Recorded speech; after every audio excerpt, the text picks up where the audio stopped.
শুভ নীল পুজো বন্ধুরা, আশা করি সব তোমরা যে যেখান থেকে ভিডিওটা দেখছো সবাই নিশ্চয়ই প্রভুর কৃপায় খুব ভালো আছো।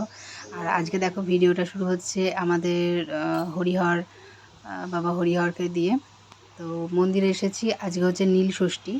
তো সকল মায়েরা তার সন্তানের মঙ্গল কামনার জন্য আজকে নীল ষষ্ঠীর দিনে উপবাস রাখে। এবং আমাদের অনেকে আছে যারা হয়তো দুপুরবেলায় পুজো দিয়ে রুটি লুচি খায়, কিন্তু আমাদের একেবারে সন্ধ্যাবেলায় বাতি দিয়ে তারপরে আমরা জল খাই। তো এখন পুজো দিতে এসেছি, সন্ধ্যাবেলায় আবার একবার বাতি দিতে আসতে হবে। তো অনেকে আছে যাদের হয়তো অনেকটা দূরে বাড়ি, আমাদের যেহেতু হরিহর ক্ষেত্রের কাছেই বাড়ি, সেই জন্য আমরা সন্ধ্যাবেলায় আসি। আর যাদের দূরে বাড়ি তারা একবারে এসে হয়তো প্রদীপ দিয়ে যায় ভগবানের কাছে। আর সন্ধ্যাবেলায় এখানকার মন্দিরটা আজকের দিনে বন্ধ থাকে, কেননা পুরোহিত মশাইয়ের আরও অন্যান্য জায়গায় নীলষষ্ঠীর যেহেতু পুজো থাকে, সেই জন্য এখানে মন্দিরটা বন্ধ থাকে, বাইরে থেকেই প্রদীপ দিয়ে যেতে হয়। আর দেখো শুধু আমরাই না, অনেকেই পুজো দিতে এসেছে এখানে। যদিও নীলষষ্ঠীর পুজোটা খুব বেশি হয় না, হয় আমাদের আর একটু দূরে গিয়েই আছে হংসবাহন তলা, তো সেখানে মহাদেবের পুজো হয়। তো আমরাও যেতাম ওখানে আগে, কিন্তু প্রচণ্ড ভিড় হয় ওখানে, যার জন্য আমরা মানে ভাবি যে ভগবান সব জায়গাতেই সেবার বলবেন যে কেন তাহলে বাড়িতে কেন না। শুভ নববর্ষ বন্ধুরা, আশা করি তোমরা সবাই ভালো আছো। আর নববর্ষে বড়োদেরকে জানাই আমার শ্রদ্ধা ভরা প্রণাম, আর ছোটোদেরকে জানাই ভালোবাসা। আর আমার যারা সমবয়সী আছো তাদের সবাইকে জানাই আমার আন্তরিক প্রীতি ও শুভেচ্ছা। তো সবাই নিশ্চয়ই নববর্ষের দিনটা অনেক ভালো করে কাটাবে বলে প্ল্যান করে আছো। তো আমারও সকালটা শুরু হয়েছে আজকে ভালোভাবেই, শেষটা কেমন হবে সেটা তোমাদের সাথে শেয়ার করব। এখনও পর্যন্ত ভাবছি, জানি না কতদূর কি শেয়ার করতে পারবো।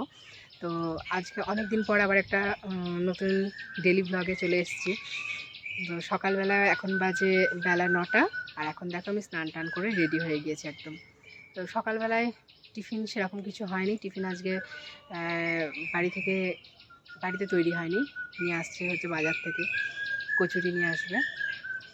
আর ইচ্ছা আছে যে আজকে একটু ঠাকুর ঘরে পুজো দেব, তো সেটারই প্রিপারেশান চলছে। মানে চলছে বলতে এখনও কিছু করা হয়নি, এখন যাব কিছু দেখি যেটুকু পারি, ভগবানের উদ্দেশ্যে ইচ্ছা আছে যে একটু করে দেওয়ার।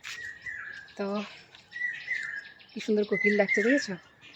তো প্রচণ্ড গরম, এই দুদিন বেশ ঠান্ডা ঠান্ডা ছিল, এখন আবার একটু গরম বেশি।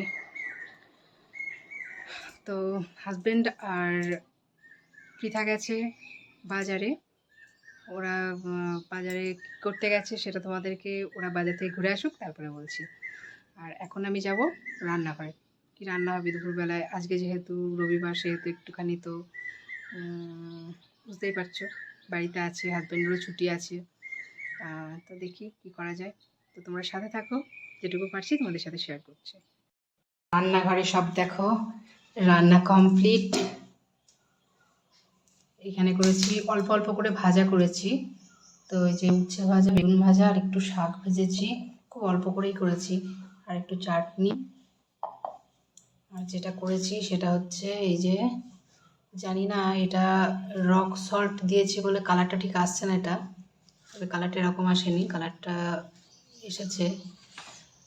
পোলাও হয়েছে এটা। আর এখানে আছে হচ্ছে আলুর দম। আর চলো দেখাই, এই হচ্ছে মিষ্টান্ন।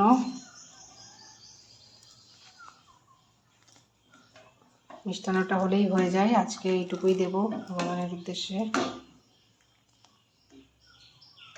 কাজু কিশমিশ ভিজিয়ে রেখেছি। আর রান্নাঘরে রান্নার কাজ প্রায় কমপ্লিট, শুধু পায়েসটা হলেই হয়। আর দেখো ঘড়িতে বাজছে এখন 12টা 15 মতো বাজছে, এই ঘড়িটা একটু ফাস্ট আছে।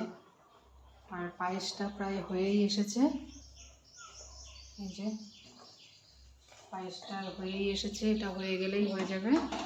দিয়ে একটু ঠাকুর ঘরে ভোগ লাগিয়ে দেবো। এমনি পুজো হয়ে গেছে ঠাকুরের ঘরে, কিন্তু এই ভোগটা লাগিয়ে তারপরে বাবাকে বলবো একবার উৎসর্গ করে দিতে ভগবানের নামে।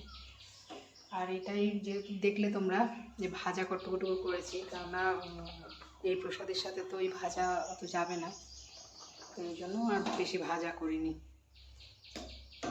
অল্প অল্প করে করেছি। আর আমের চাটনি আছে, কিন্তু আমের চাটনি ঠাকুরকে দেবো যেহেতু, ওই জন্য টমেটোর চাটনি আবার করে দিলাম, ওই চাটনি তো আর দেওয়া যাবে না।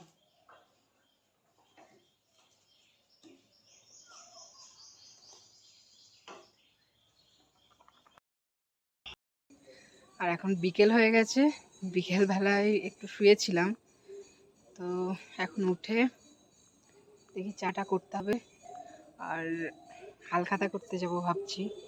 তো পৃথাও বেশ এক্সাইটেড আছে, সারাদিন থেকে ও মানে একটা একটা করে পাল্টে পড়ছে, 3 সেট হয়েছে, তো একটা একটা করে পাল্টে পাল্টে পড়ছে আর খুব খুশি। তো ও বলছে যে ও যাবে, আর ওর জন্যই যাওয়া আর কি। আমার সেরকম এই গরমের মধ্যে প্রচণ্ড গরম লাগছে, আজকে মনে হচ্ছে না একবারে সেই আগুনের ভাপ উঠছে, এরকম প্রচণ্ড গরম আজকে। তো এখন চাটা করবো, আর বিকেলবেলাটা বেশ ভালো লাগছে, এখন 5টা 5:30 মতো বাজছে।